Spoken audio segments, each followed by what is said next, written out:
David's psalm reaches its turning point in verse 6. After describing his complete entrapment by death and hell, he reveals his response to his desperate circumstances. In my distress, I called upon the Lord and cried unto my God. He heard my voice out of his temple, and my cry came before him, even into his ears. Psalm 18:6. The phrase, in my distress, connects to the previous verses. David doesn't wait for circumstances to improve before seeking divine help. He prays from the midst of his crisis, while death's cords still bind him and floods of danger rage.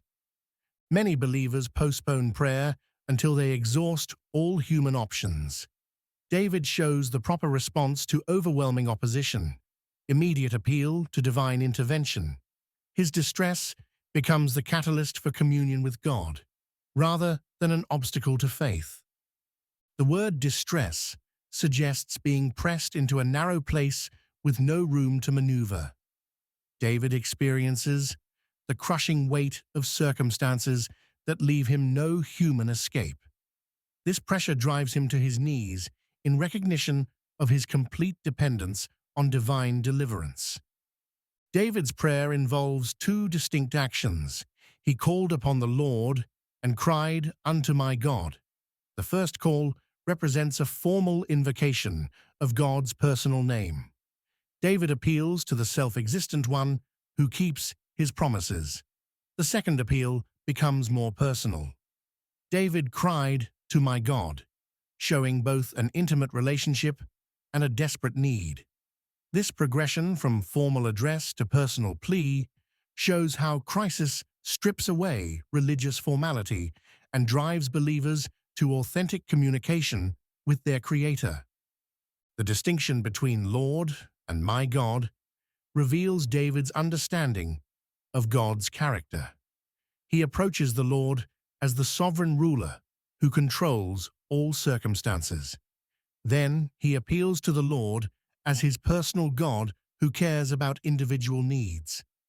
Contemporary believers can follow David's pattern when facing overwhelming circumstances. Begin by acknowledging God's absolute sovereignty over the situation. Then move to personal appeal based on your relationship through faith in Jesus Christ. This approach combines reverence with intimacy. The phrase, "He heard my voice out of his temple," introduces God's response to David's prayer. The verb heard shows more than passive reception of sound. God listens to David's plea and acts on his behalf. The reference to God's temple points to his heavenly dwelling place rather than any structure on earth. David's prayer travels from earth to heaven, crossing the infinite distance between human need and divine provision. This imagery emphasizes both God's transcendence and his accessibility to those who call upon him. David's prayer gains access to the very throne room of heaven, where the Creator of all things sits in majesty and power. The phrase, "My cry came before him even into his ears," emphasizes the certainty of divine attention. David's plea doesn't get lost in the vastness of space or overlooked amid the prayers of billions. God gives personal attention to each believer's need. The phrase, "came before him even into his ears," stresses the completeness of divine reception. God doesn't just hear David's words, he receives the full emotional content of his plea. The Creator understands both the literal request and the desperation behind it. This assurance transforms prayer from a hopeful attempt to confident expectation. When believers cry out to God in distress, they can know with certainty that their prayers reach the throne of grace and receive divine attention.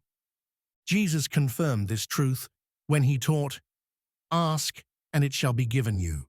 Seek, and ye shall find. Knock, and it shall be opened unto you." Matthew 7:7. God hears the cries of his children.